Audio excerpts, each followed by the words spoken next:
Siamo alla pagina politica. Si è chiuso domenica a Pieve Emanuele, in provincia di Milano, il primo congresso della Lega Nord che ha sancito la nascita ufficiale del movimento autonomista. Oggi Stefano Masini ha raccolto i commenti di due esponenti trevigiani della Lega, Giampaolo Gobbo e Mauro Michielon. Ascoltiamo l'intervista. Parliamo di come la stampa, come gli organi di informazione si sono occupati del vostro primo congresso. Siete rimasti soddisfatti oppure no? Beh, devo dire, con tutta onestà, la stampa locale ci ha trattato, devo dire, in maniera buona, voglio dire obiettiva, ha riportato in realtà ciò che vedeva. A livello nazionale sarebbe un lungo discorso, sicuramente alcuni giornali hanno visto cose che non c'erano, invece altri hanno cercato di riportare quello che si dicevano e le varie discussioni.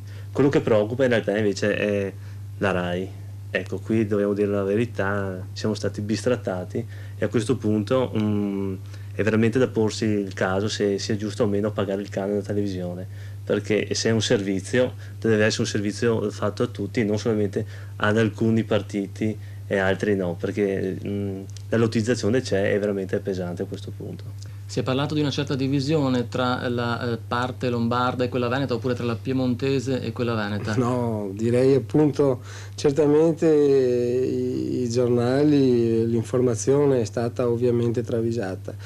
C'è certamente una voce di democrazia per la quale anche all'ultimo momento si può anche praticamente ricercare un qualche connotato in più, qualche possibilità in più di poter discutere fra soci federati.